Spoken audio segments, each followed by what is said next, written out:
यानंतर बातमी आहे तुमच्या आमच्या आरोग्याची। ज्या गोष्टी आपण मोठ्या आवडीने आणि चवीचवीने खातो त्यापैकी अनेक गोष्टी नेमक्या कशा तयार होतात याचं धक्कादायक चित्र भिवंडीतून समोर आले। बघूया त्यावरचा एक रिपोर्ट।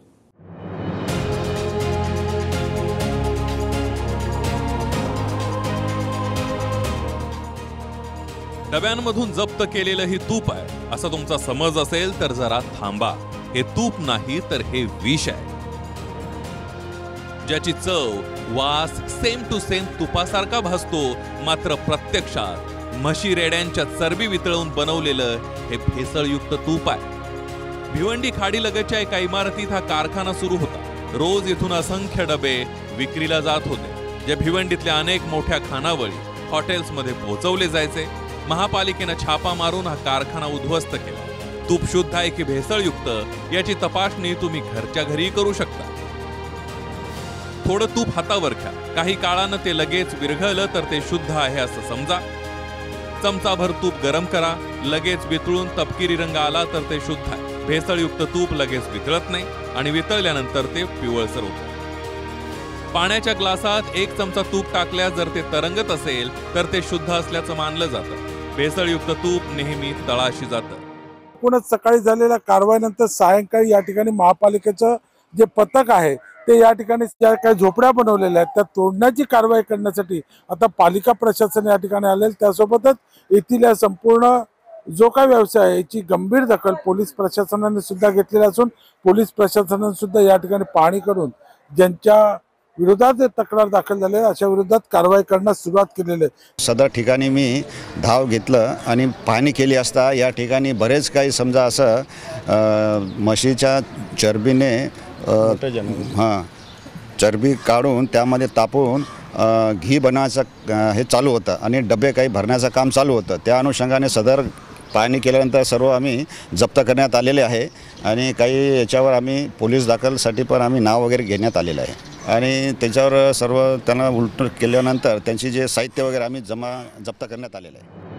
ही दृश्य बघा, 3 महिन्यांपूर्वी नाशिकच्या सिन्नरमध्ये ही बातमी समोर आली होती। हे जे वाहत आहे ते कपडे धुण्यासाठी वापरला जाणारा कॉस्टिक सोडा आणि मिल्की मिस्ट नावाच्या रासायनिक पावडरीनं बनवलेलं मिश्रण आहे। याच मिश्रणाला दूध म्हणून सर्रासपणे अनेक काळ विकलं जात होतं।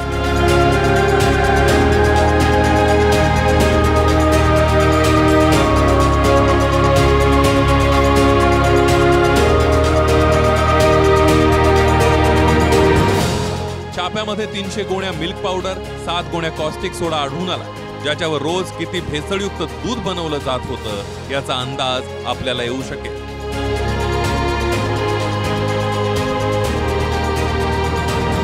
हा व्हिडिओ तुम्ही बघितला असेल। ही घटना सुद्धा महाराष्ट्रातलीच आहे। शिळ्या पालेभाज्या केमिकल वापरून कशा 5 मिनिटांमध्ये ताज्या तवान्या केल्या जातात ते बघा। सर्वात आधी या व्यक्तीनं पूर्ण खराब झालेली पालक या केमिकलमध्ये टाकली आणि 5 मिनिटांनंतर तिचं रूप असं झालं।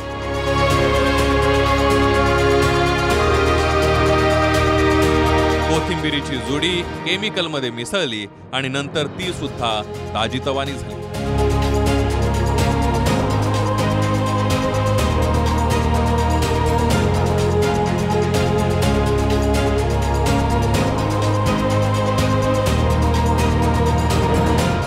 असं म्हणतात की दूध आणि दुग्धजन्य पदार्थ जितका आपण रोज वापरतो तितकं दुधाचं उत्पादनच होत नाही, त्यामुळे भेसळ होते हे स्पष्ट आहे।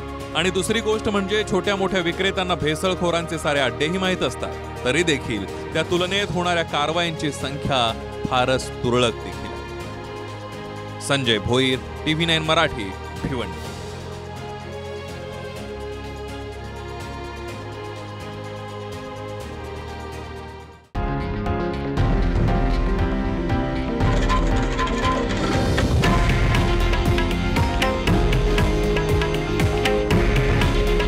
हे आहे देशातील नंबर 1 न्यूज नेटवर्क आणि आपण पाहत आहात TV9 मराठी।